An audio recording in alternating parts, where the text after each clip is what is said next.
Finalmente aprobó ya el Consejo Local durante el día de la sesión este día con el 6 megaproyecto de flood control que tiene valor de 15 para 20 millones de pesos. Según con Concejal Cesar Jimenez Jr., uno del quien tarimpua con este megaproyecto, incluye na megaproyecto el slope protection y desagüe. Y ay implementa con este megaproyecto na barrio de Tugbungan, Manikaan, Sangali, Tulungatong, Tumaga y otro pa. Gracias, finalmente aprobay ako ng mga bien importante proyekto y ojalá pwede ako neste implementa. The bulk of the projects are akil mga slope protection de atun, akil ta punigitan ng mga rio para sangga ang mula intensyon ko nila avenida que ta entra.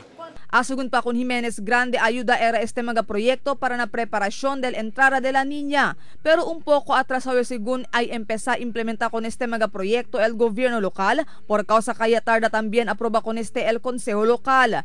Sita acordaya pidi el alcalde María Isabel Clima con el Consejo Local para aproba con este megaproyecto antes para empezar el periodo de campaña. Pero no hay con este enseguida aproba el Consejo Local por causa que no hay según este pasa na subasta. 5 de este megaproyecto tiene negotiated contract. Atrasado kita, admiti kita, pero ojalá pwede pasar la gas para preparar kita el incoming La Niña. Grande ayuda y ojalá que para mga siguiente proyecto que entra, dale siempre soporte al Consejo Local.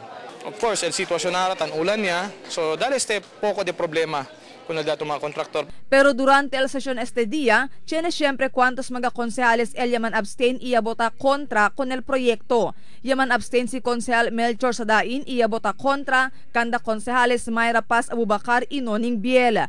Según kung Sadain, yaman abstain ele por causa kay no man subasta con este megaproyecto, el Bids and Awards Committee.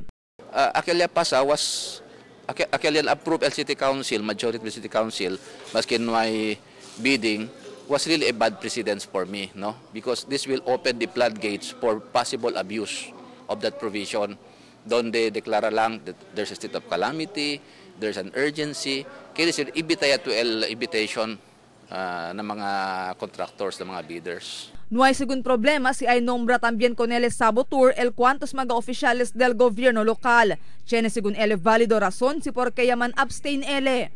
They can say what they want, pero el DMU lang is based on the law, based on the procurement law and the implementing rules and regulations. Pero el mensahe de Jimenez con el mga nuay bota a favor con el proyecto.